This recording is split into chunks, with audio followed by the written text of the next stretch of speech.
yang pada hari ini secara khusus menyelenggarakan seminar kesehatan yang bertajuk Deteksi Dini dan Solusi Gangguan Pendengaran pada Anak sebagai rangkaian Hari Disabilitas Internasional yang dirayakan pada bulan Desember.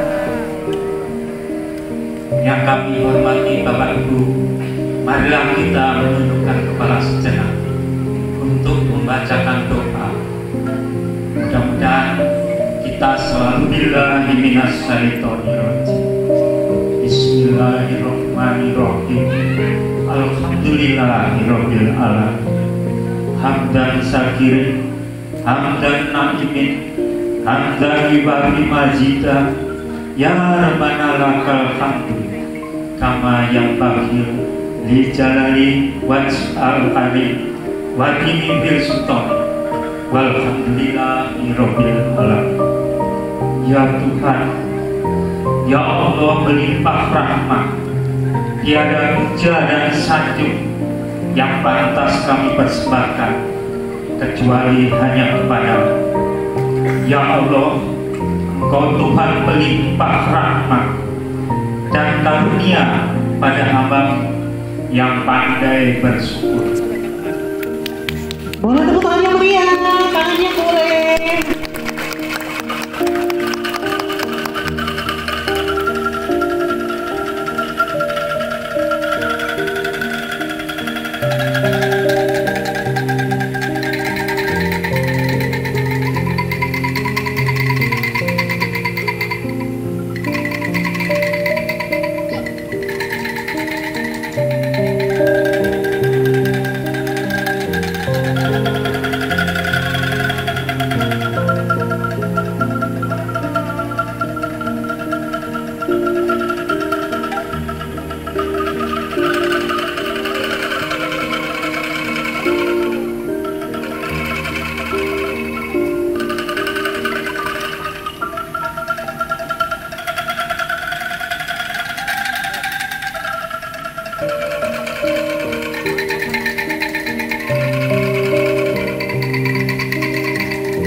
Baik, selanjutnya akan kita saksikan bersama penyerahan bingkisan untuk anak-anak hebat. Jangan dulu turun sayangku.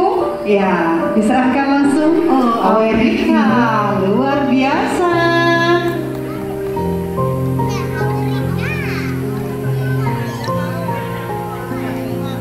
Terima kasih anak-anak hebat. Tentu saja juga didampingi oleh orang tua yang luar biasa, dari guru-guru juga yang luar biasa.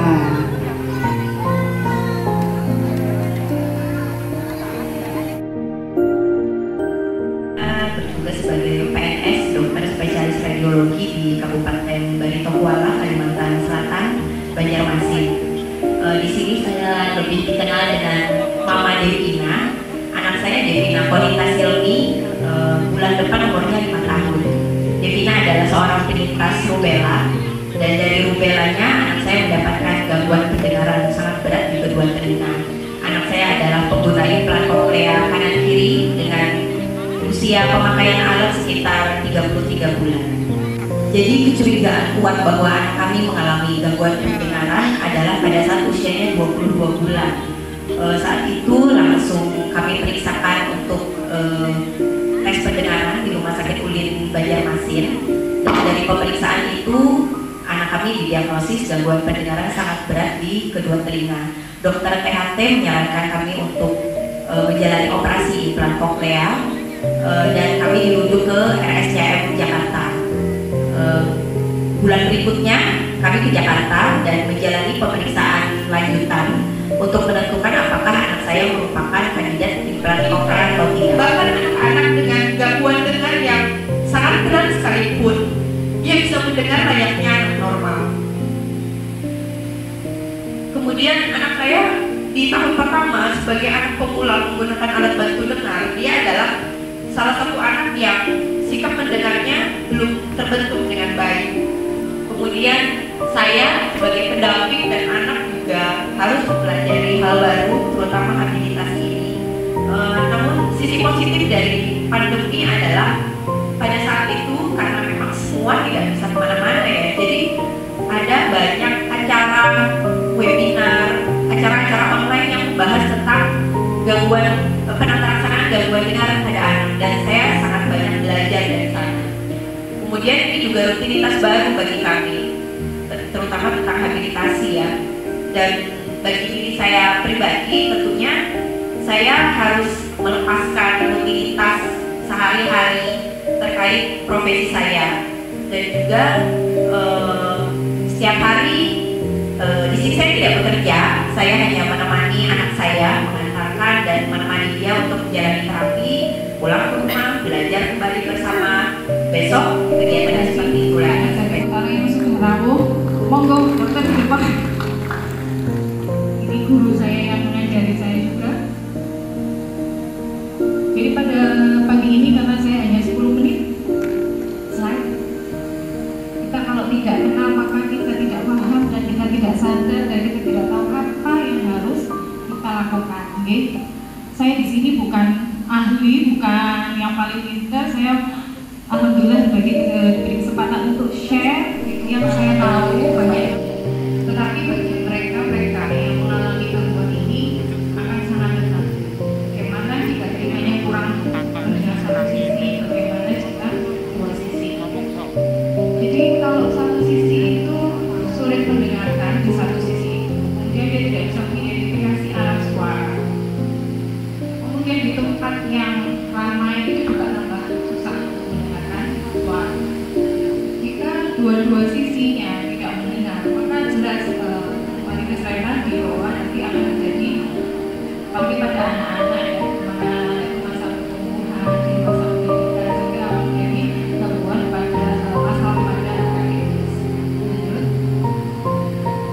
Nah, kita menuju ke jenis dan gejala dari gangguan. Kemudian sekarang mal-mal buka, tempat bermain anak-anak itu juga leasingnya luar biasa, terus konser juga sudah mulai jalan. Nah, kita tidak bisa menghindari kebisingan, apalagi di lalu lintas juga. Jadi sekarang banyak tuli pada orang tua itu malah turun usianya karena pengaruh lingkungan yang bising. Jadi kalau dulu mungkin umur 70 pendengaran masih bagus ya, tapi sekarang sudah umur 50, 60 sudah mulai sudah mulai terganggu dalam berkomunikasi. Kemudian diagnosisnya, deteksinya, ya, dan komunikasi. Dilakukan screening UAE, tapi kalau tidak dilakukan apa-apa, percuma, ya, dilarang keras. Ya, tentang tes mendengar saja.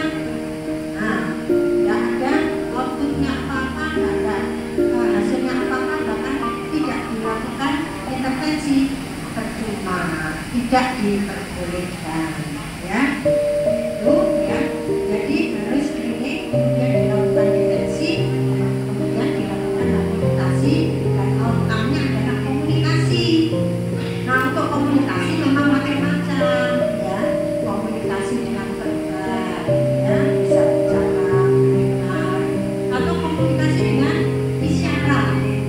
Ya, itu jadi pilihan orang tua. Ada orang-orang tua tertentu yang menganggap bahwa gangguan pendengaran atau kemudian ini adalah merupakan suatu anugerah, ya, anugerah yang disyukuri.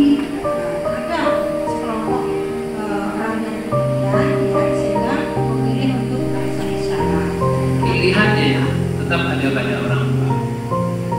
Tidak ada yang baik, tidak ada itu lebih baik, itu lebih baik, dan lain sebagainya. Pilihan ada pada orang tua karena di sini memang menuntut konsekuensi sendiri-sendiri. Tidak hanya dari segi finansial, tapi juga dari segi yang paling banyak kita temui di tempat kita di Yayasan Orika di sini. Itu adalah kesulitan orang tua kedua untuk meluangkan waktu untuk mendampingi putra-putrinya. Ini yang sangat berharga.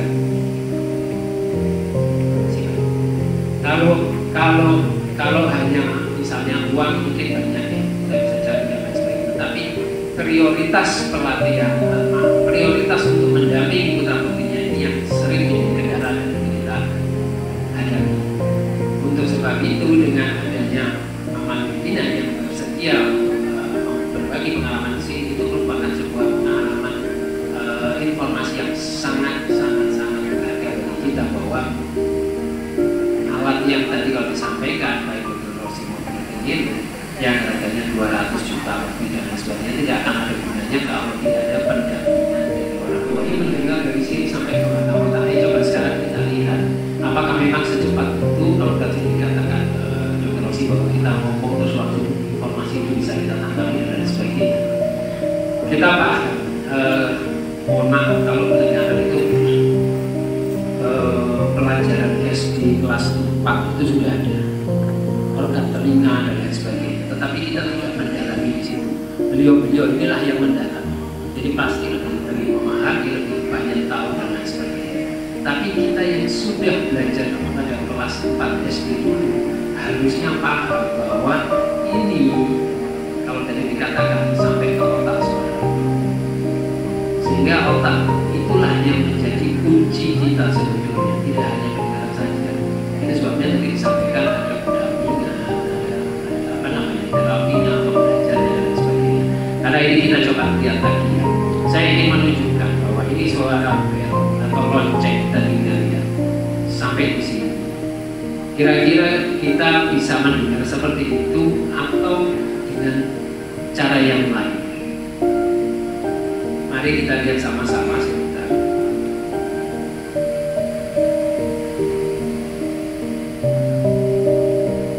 Ini ketika lonceng ini berbunyi, ada suara yang masuk. Terus. Harusnya bel yang berbunyi di sini. Maaf, di tempat saya Kaulita itu apakah ada anak namanya ini? Oke, saya jawab ada dan sebagainya. Akhirnya dia mendapatkan intinya bantuan dari perusahaan pembuat alat kolektifan ini untuk melakukan kolektifan. Bahasa yang pertama keluar anak ini apa? Kira-kira ada bapak dan ibu yang bisa bantu saya? Bahasa yang keluar anak ini pertama kali adalah ayo tarik. Apa sih? Karena dia selalu mengikuti bapaknya yang dia kakeknya yang juga sopir angkot. Ketika kena angkot itu sudah penuh, tarik, jangan gitu. Itulah bahasa yang dia pertama kali keluar. Jadi apa? Proses mendengar itu akan terekam di otak. Otaklah nanti yang akan memberikan instruksi selanjutnya. Kalau dia sudah mempunyai pemahaman, keluarnya berupa bicara. Nah inilah yang apa namanya saya sampaikan itu pentingnya bahwa kita itu paham bahwa itu fungsi otak. Kemudian kalau mau tahapan mendengar itu ya kita mulai mendeteksi suara ada dan tidak, kemudian membedakan, membedakan dan komprehensi itu penggunaan dari modalitas seluruh kemampuan ini. Dan ini bisa dicapai hanya karena peran serta dia di jurusan komunikasi ya, bukan di visual di bagian yang kebanyakan teman-teman kita kalau mendengar itu pikirnya dia melihat ya. Tapi ini di komunikasi visual ya, di visual kan, di komunikasi ya, di komunikasi. Nah, kita bisa bayangkan komunikasinya untuk anak-anak yang demikian ini bagaimana? Coba kita tanya ya. Dia menghadapi sekolahnya yang sekarang itu tuh bagaimana? Gampang atau tidak? Jangan lama-lama ya.